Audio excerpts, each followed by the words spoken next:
Joining our hui now is Kendra Cox, Social Work Lecturer at the Faculty of Arts and Education at Waipapa Tamatarau, the University of Auckland. He uri no te ure o e nuku kōpako te whakatohea ngai tūhoe me ngā tīpuro. Kendra, tēnā koe. No mai. Thank you very much for joining us. Can I just get your response, first of all, to the work that I think many kura Māori are doing in feeding our tamariki? He pēhe o whakao. Amazing mahi that these kura, these whare kura are doing for our tamariki, right? And I think that we can see even from this story with this kura is that we have some of our essential, kind of Māori principles and values that are on display here. Whanaungatanga, manaakitanga, obligations, but also love, Tamariki are our taonga, and these kura are showing that in practice, right? They're really showing how important these tamariki are.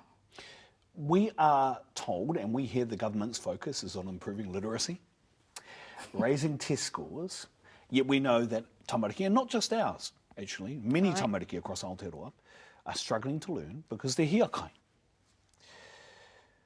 Do the actions, or does the way the government talk line up with the actions the government undertakes in this regard?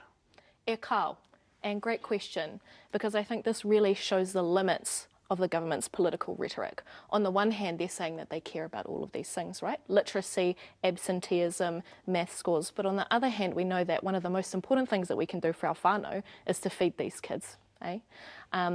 So I think that really when it comes down to it, we have to be providing food. We have to be providing safe places for these tamariki to come together, because we know that when we provide food for these school lunches is that it's not just absenteeism, test scores, literacy. It also brings in other benefits for our tamariki, enhances their mana, whanaungatanga bonds between these tamariki, reduces stigma and discrimination for those who don't come, with a nice flash kai to school as well. We heard the minister when he took on this portfolio, I'm talking about David Seymour, was quick to talk about savings, right? He said he could do it cheaper but still deliver kai for those who needed it. So should we be targeting more specifically tamariki that need the kai, as opposed to saying, I'm not criticising, but as opposed to say the whole of kura or the whole of school approach in some instances? I think there are two really important kind of parts to this question. And the first is this idea of targeting versus universal services. Yep. We know that universal services reduce discrimination for tamariki, and this goes not just for the school lunch program, but for any kind of program. So when we provide these lunches to tamariki in schools, it absolutely should be going to every single child that is in that school. It reduces stigma, reduces discrimination. Again, before I talked about, whanaungatanga and how it brings kind of people together. As well as that, the sort of second part of that question is thinking about targeting and yes. So I'm just thinking about actually how the government has said that they need to increase savings and reduce spending in our public services. But when we look at, say, the 130 million that the government has said they have managed to save by reducing spending on this program, we know that it's not all about saving money, right? Because they've also given $1.9 billion to increase corrections funding, and $2.9 billion is tax refunds for landlords. So how much really is savings on the agenda for this government? So when you hear the Prime Minister say that parents should be feeding their tamariki, giving them Marmite sandwiches and an apple for lunch, what was your thinking when you heard that? Marmite sandwiches are fine, if you come from a whānau where you have hot, healthy food that's on the table for breakfast and dinner as well. The reality of life for many of our whānau is that many kids don't get that. We know that the cost of living has increased hugely over the past few years. Rental prices have gone up by 25% since March of 2020.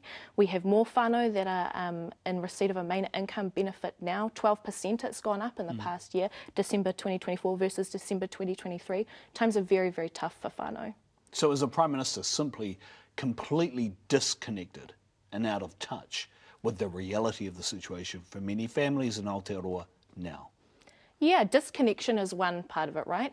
I don't think that the Chris Luxons and David Seymours of this world truly represent the diversity of our whānau that live in our communities. But also, I think it's really important to recognise that this is a political program, so they actually do know what is happening in our communities, right? They get all of this evidence that's presented to them from their staff, from other agencies.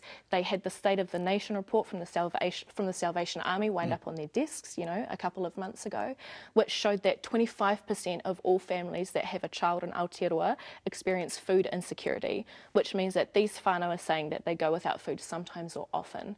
That's worse in whānau Māori, and it's up to 50% of all Pacific families are going without food sometimes or often. So they know that this is happening, they know that these are issues, and yet they continue with this political program.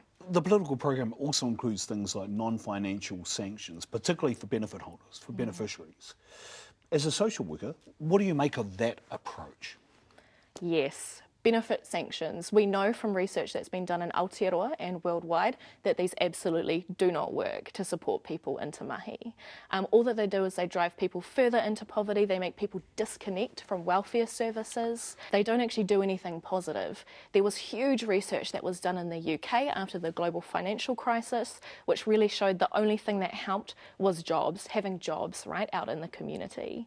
And as I said earlier, there's 12% more people that are in receipt of a main income benefit December 2024 versus December 2023.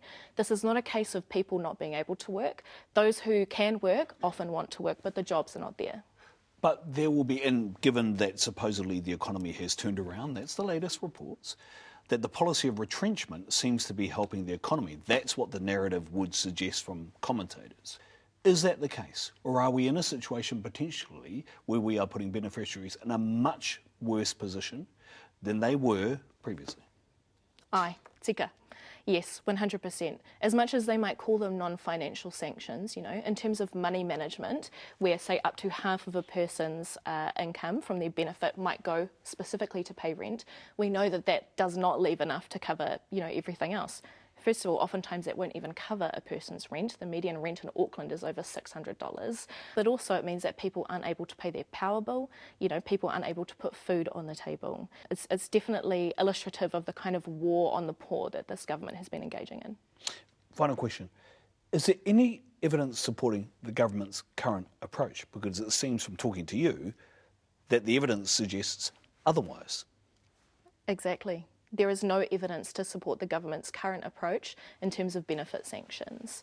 As I said earlier, the only thing that will help support people who can work into work is the creation of jobs.